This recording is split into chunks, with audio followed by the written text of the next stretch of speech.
Oke, kali ini kita akan membahas soal UTS dasar bioproses. Di sini UTS tahun 2020-2021 untuk semester ganjil ya. Di sini kita punya semacam kasus. Ini ada gambar sel lactic acid bacteria atau LAB. Jadi LAB ini merupakan salah satu jenis bakteri eukariotik ya.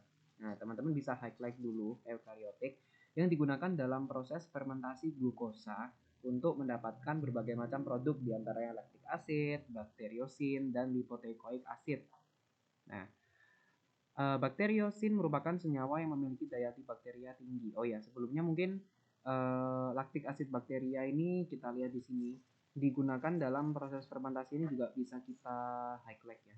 Nah, lanjut, bakteriosin merupakan senyawa yang memiliki daya antibakteria tinggi yang banyak dimanfaatkan dalam proses pengawetan pangan untuk mencegah pertumbuhan bakteri patogen. Sedangkan LTA merupakan sumber protein yang terdapat pada dinding sel LAB. Jadi ini LTA, lipoteikoik acid. Terus yang ini bakteriosinnya. Nah, bakteriosin. Lalu yang mana lagi ini tadi? LTA merupakan ini jika ditinjau dari metabolisme LAB, produk berupa LA, lactic acid, dan bakteriosin itu merupakan ekstraseluler produk. Nah, dari ilustrasi seperti ini tuh kita diminta untuk meninjau karakteristik atau morfologi dari eukariotik LAB. Nah, jadi kita punya LAB ya, lactic acid bacteria, dia eukariotik. Nah, dia eukariotik kemudian digunakan dalam proses fermentasi gitu ya. Nah, digunakan dalam proses fermentasi. Nah, di sini ini teman-teman kalau lihat eukariotik berarti eukariotik kalau ditinjau dari karakteristiknya, morfologinya pasti dia punya membran inti sel ya, atau punya membran nukleus gitu. Kemudian selain itu kalau kita tinjau dari size, pasti size-nya lebih besar dari prokariotik ya. Nah, size-nya lebih besar dari prokariotik. Selain itu, pasti dia juga mempunyai organel sel lengkap. Nah, organel sel lengkap, lebih lengkap daripada prokariotik gitu. Terus kalau teman-teman lihat di sini, ini bakterinya itu digunakan dalam proses fermentasi. Artinya apa? Artinya di sini bakteri LAB atau lactic acid bacteria itu adalah tergolong bakteri yang mostly dia itu anaerob gitu ya, anaerob karena dia dengan kadar oksigen yang rendah akan bisa hidup untuk memproduksi lactic acid, bakteriosin, dan LTA ini tadi gitu. Nah, di sini dia juga katanya menghasilkan atau memproduksi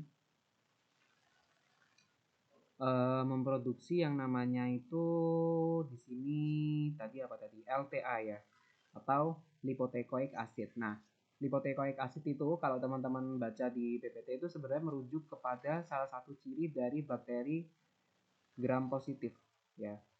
Nah, gram positif yang mana berarti kalau bakteri gram positif artinya dia tidak punya outer membran ya,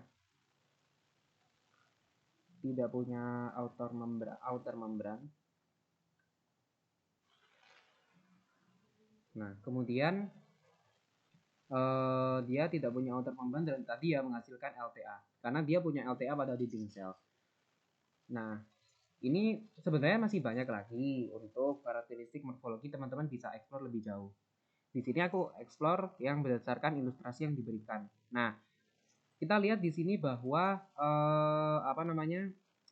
bakteri ini tuh memfermentasi glukosa menjadi lactic acid, lipoteikoik acid, sama bakteriosin.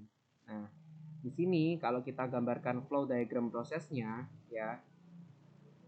Nah, kalau kita bicara flow diagram proses itu pasti tidak luput dari upstream, kemudian fermentasinya pasti ya, proses fermentasi atau harvestnya, kemudian downstreamnya.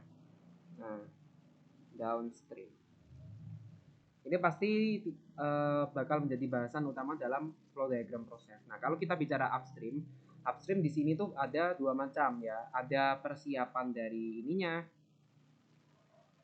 persiapan glukosa atau feednya ya. Nah, glukosa. Jadi persiapan glukosa itu maksudnya gimana? Mungkin kita mau mengatur ininya lah ya, apa? Melarutkan ininya. Jadi melarutkan glukosanya. Jadi pasti dia berupa tangki berpengaduk gitu. Nah, jangan lupa tadi kan ada bakteri lactic acid, itu pasti dia harus dikultur terlebih dahulu. Kultur yang secara bertahap gitu ya. Nah, secara bertahap pada ruang yang lebih besar. Nah, jadi secara garis besar ini adalah kultur bakteri lactic acid bacteria LAB. Nah, kalau sudah pasti nanti lactic acid bacteria dia akan masuk ke tangki bioreaktor. Disinilah tempat fermentasinya ya, bioreaktor untuk fermentasi. Nah, untuk fermentasinya dan yang pasti untuk menunjang kehidupan si lactic acid bacteria pasti feednya yaitu glukosa akan dimasukkan ke sini. Nah, gini ya. Nah, di sini ini proses dari fermentasi. Nah, proses dari fermentasi ini nanti akan menghasilkan yang namanya 3 produk tadi, ada bakteriosin, ada LA, ada LTA gitu. Nah, jadi produknya keluar. Nah, teman-teman harus meninjau di sini. Di sini tadi dikatakan bahwa LA dan bakteriosin itu adalah produk ekstraseluler. Berarti lipoteichoic acid ini sebenarnya ada produk intraseluler ya, di mana dia itu menempel pada membran atau pada dinding sel, membran sel gitu. Nah, bioreaktor fermentasi. Berarti apa yang kita lakukan di sini? Kita lakukan pemurnian untuk memisahkan produk. Nah, yang dipisah di sini, jadi ini pemisahan yang di sini ini pemisahan karena kita mau memisahkan yang bisa dipisah dulu, yaitu produk-produk eksternal sehingga pemisahannya kita bisa pakai ultrafiltrasi. Gitu ya. Ultrafiltrasi sehingga nanti akan keluar produknya itu adalah lactic acid sama bakteriosin gitu. Nah, sayangnya kita di sini kurang kurang profil untuk hubungan antara LA dan bakteriosin sehingga bisa dipisah itu kayaknya ini ya kurang itu ya gitu. Nah, kemudian ultrafiltrasi kan tadi masih ada apa namanya masih ada bakteri LAB, masih ada apalagi tadi masih ada lipoteichoic acid. Nah, di sini pemisahan yang bisa kita lakukan, di sini kita bisa pakai terserah sebenarnya ya untuk pemisahan secara intraseluler. Ini kita bisa pakai sentrifugasi. Ya. Sentrifugasi yang nanti itu teman-teman akan mendapatkan produk berupa lipoteichoic acid. Nah, yang jelas akan ada sisa-sisa tadi, sisa-sisa produk ya, sisa-sisa bakteri yang pasti rusak karena itu debrisnya atau sel debris itu bisa kita mungkin bisa di recycle ya, tapi overall sampai di sini aja lah gitu. Nah, jadi secara full diagram proses itu dia ada step-stepnya ya untuk upstream. Upstream di sini kita punya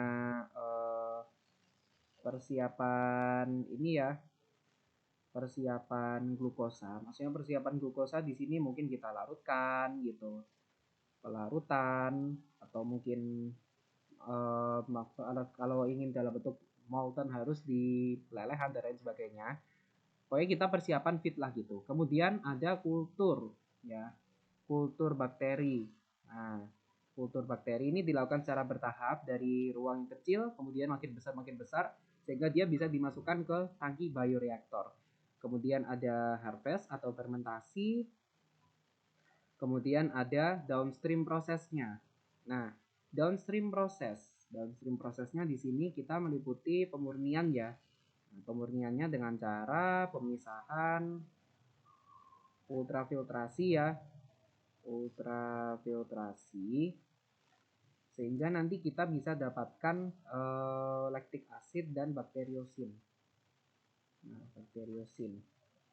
Kemudian kita bisa pakai sentrifugasi atau pokoknya berbagai macam metode pemisahan intraseluler sehingga kita bisa dapatkan lipoteichoic acid.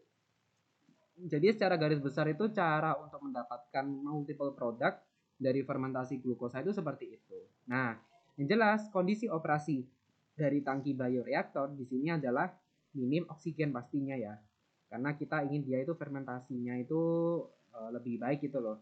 Karena fermentasi itu terjadi ketika ada metabolisme yang namanya anaerob yang dapat terjadi karena kadar oksigennya itu rendah. Nah, jadi mungkin untuk UTS ganjil nomor 1 tahun 2020-2021 mungkin seperti itu. Kalau misalkan ada ide-ide lain mungkin bisa kita discuss lebih jauh ya. Atau mungkin barangkali ada koreksi juga. Nah, jadi seperti itu untuk nomor 1.